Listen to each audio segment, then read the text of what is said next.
Hey everyone, happy Friday, happy Halloween, and welcome to another episode of Day in the Life of Vintage Classic Specialist, where we talk about what projects we worked on today in our little VW restoration shop here. And so today we worked on a couple Beetles. We worked on this one and this one, both of which are green, obviously, and worked on a 356 Speedster replica. So let's go ahead and get started and talk about what happened on these cars. I guess since I'm standing here pointing the camera at this one, let's go ahead and start on this. So finally, the wheel spacers came in.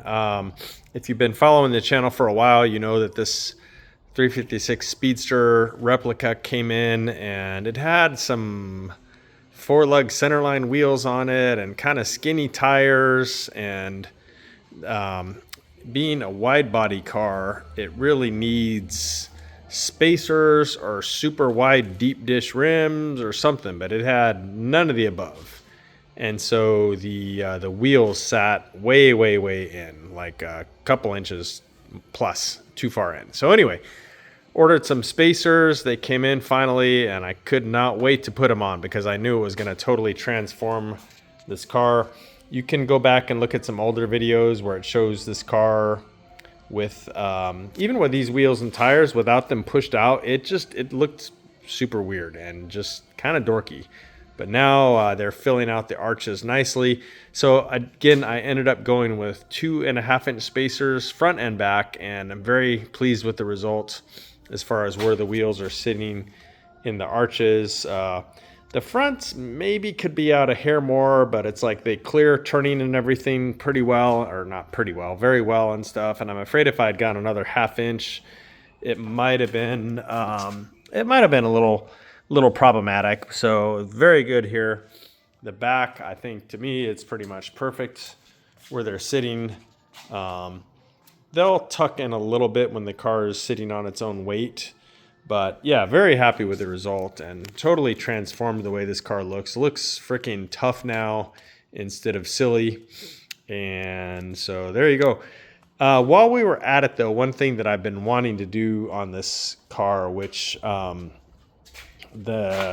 sort of undercarriage and mechanical bits of this car are not great actually. And so one of the things I had on the list that I wanted to do on this car is kind of at least check the brakes, and I've been kind of putting it off until I went to finally, put on the wheels and tires and spacers and everything for good. And so today was that day, and we pulled the front drums. Everything looked good. The wheel cylinders, no signs of leaking or anything. Everything was dry. The pads were good, etc. Moved on, so went ahead and finished installing these with the spacers and everything. Moved on to the back. And of course, one leaky wheel cylinder in the back. And of course, never replace those as a single one. You always do both sides. And naturally, just my luck, Eddie Collins, who's the guy I buy parts from locally, especially when I'm in a pinch and I don't want to wait to get parts from Wolfsburg West, he only had one. So I went ahead and replaced that. It was this side. And so I could finish putting this side together. And then he's going to try and get another one for me on Monday, at which point I will go ahead and replace this one, even though it wasn't leaking. But, again, we always do wheel cylinders in pairs. But like the front, the back pads, or shoes rather, everything looked fine. And so, yeah, once I get the new cylinder for that, we'll swap that on. The fluid reservoir wasn't particularly full on here. So I wanted to bleed the brakes regardless of what we found, with all the wheel cylinders. So now, of course, we have to do that because we're opening the brake system. But yeah, so this thing should have very good, safe brakes when we're done with all that. In case you guys are wondering what a 2.5-inch spacer looks like, this is it. When I saw these things, I was surprised. That looks like it would be way more than 2.5 inches to me, but that is, in fact, 2.5 inches. And these things weigh a ton. This is a super nice part. I will try to remember to put a link in the description of who these came from. It took them like maybe a week or so from the time I ordered them to the time they shipped them, but totally worth the wait and fully customizable as far as the thickness well, like in half-inch increments, smaller increments on thinner ones. But then you can specify the studs for both the inner and outer studs, and lots of options here, and lots of different bolt patterns. These are 4x130 by 4x130, so they're more like spacers than they are really adapters. But these guys make all kinds of adapters too, so you can put practically any wheel on anything. But again, I'll try and link that. I'm fairly impressed with the quality of this thing, so happy to give those guys a plug. But yeah, that's what those look like. So definitely worth the wait as far as getting this car dialed in with its looks. So that was that one. Let me go ahead and talk about this one next. This is, of course, a two owner or two family 67 VW Beetle. So the current family, one of the sisters bought it, I think, when the car was only 2 or 3 years old, if I'm remembering correctly. And she kept it and drove it. And then her brother, who has the car now, has had it for a long time. And I think he's the one who kind of cow-looked it back in the 80s. It's got some very 80s stuff on it, which is pretty cool that it's a survivor from all those years. But anyway, this one today got its new tires. The tires that were on it had a lot of like cracking just due to age. They were also a bit wore, but I was more concerned about the cracking in them, as far as getting like a blowout. And so I did stick with 145s on the front, which is what was on there. On the back, I kind of gave him an upgrade here. He had 165s on the back, he basically had stock width and size tires on the back. And this being a cowlick car, to me, it needs a little bit more meat on the back. So I went ahead and bumped him up to a 195 65, I think.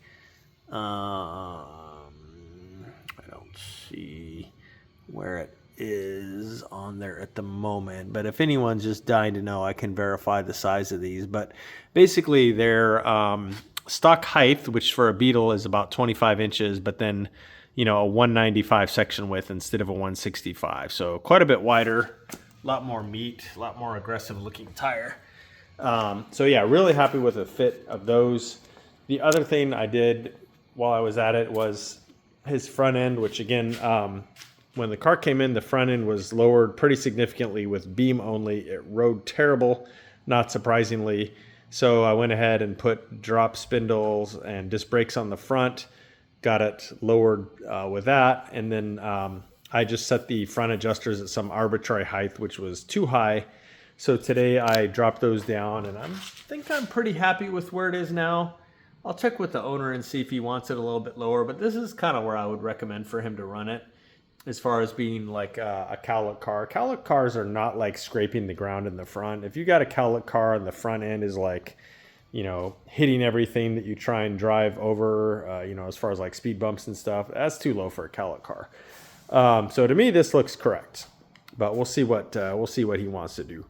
And trying to think what else. Oh yeah, so Jacob went ahead and reinstalled his gas tank today, and we got that all plumbed up and everything. And I started it and adjusted the carburetors, checked his timing, kind of got it running really smooth and nice.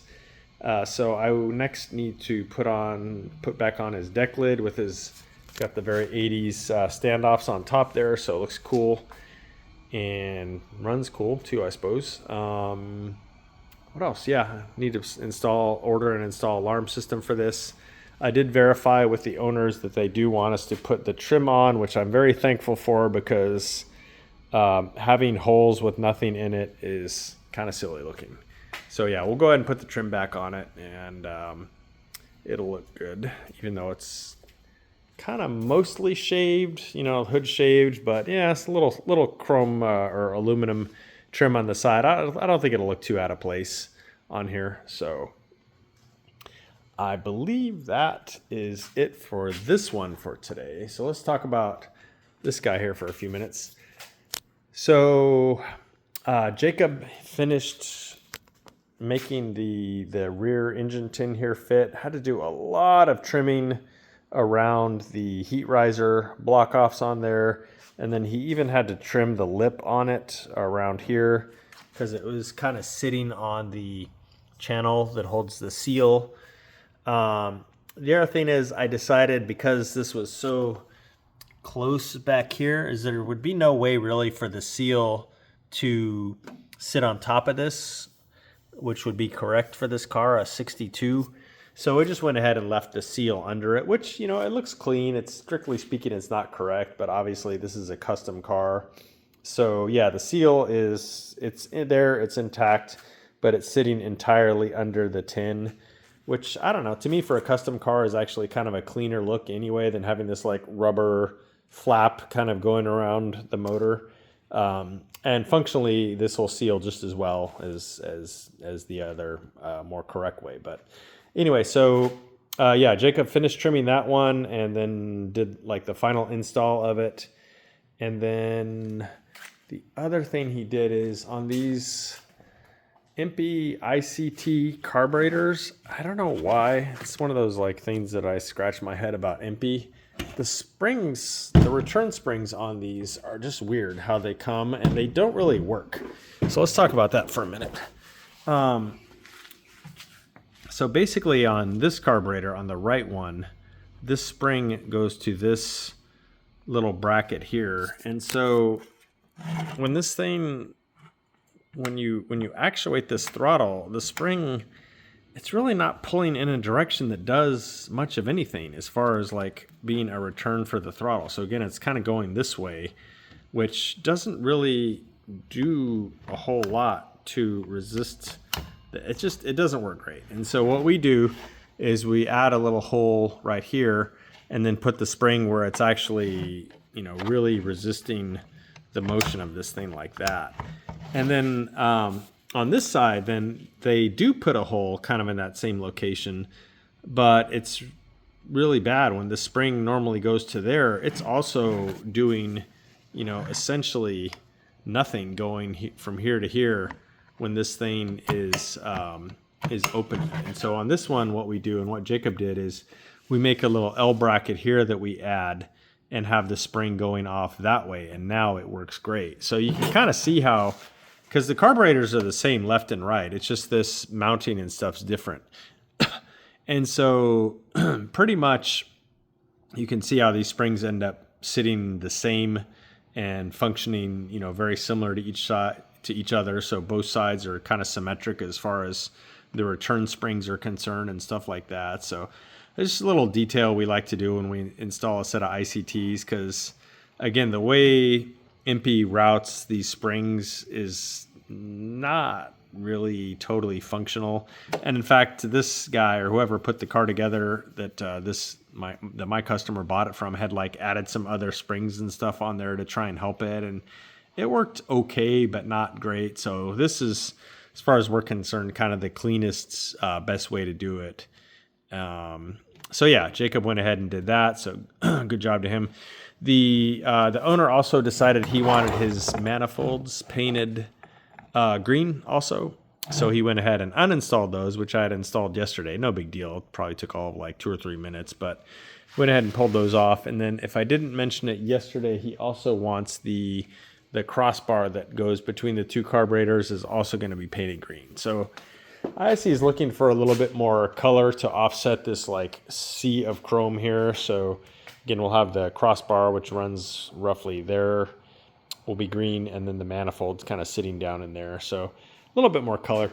If anyone is getting really bothered by that red distributor cap, that is going. So discuss that with the owner. He actually likes the clear one, which is kind of a fun 80s thing, but they don't make a green one. You'd think they would make a green one. I looked, I didn't see one. If anyone knows availability of green see-through caps, let me know. But in the absence of those, I think we're going to put a clear one, or it's kind of like a smoked color on. The red just looks terrible on there. It's like, is this Christmas or what? It is almost Christmas, but he doesn't necessarily want his motor to look like Christmas. And then my upholstery guy finished the seats for this. So let me pause this for a second and bring those in and show you guys the seats. All right, we are back, and here are the seats. So yeah, ignore you can still see some of the chalk markings on them and stuff. Ignore that. We got to clean that off still. But here they are. So all reupholstered. And again, we went with the darker material from the interior in here, the closest match we could find to this kind of charcoal color. And then we went ahead and perforated the material for the centers here, so have much better breathing during the hot months. And again, just ignore all the chalk marks. But yeah, it came out really good. Of course, our guy is a complete master at stitches. So yeah, it came out really good. These seats are much more complicated than normal VW seats that we upholster. There's so many little pieces on these seats. They look kind of simple looking at them like this, but when I was watching him create all the little pieces for them, I was kind of surprised at how many little chunks there are that go into these. And he put a new layer of foam over the existing foam and stuff to make sure it was nice and tight and everything like that. So yeah, really happy with how these come out. The mounting adapters that I made are done at powder coating. Probably pick those up Monday, and then go ahead and figure out the exact location to mount these on the floorboards. And then we picked up carpet today, which is also a really good match to that sort of charcoal color. So my upholstery guy is going to start making the carpet kit tomorrow, I think. So yeah, moving right along this one here. We'll have the interior done pretty soon. All right, guys, I think that is it. So happy Halloween, everyone. Everyone have a safe and happy Halloween. And I will be in tomorrow for my usual Saturday, about half a day. So please look for an episode tomorrow. Thanks again for watching, everyone, and we'll see you again soon. Bye.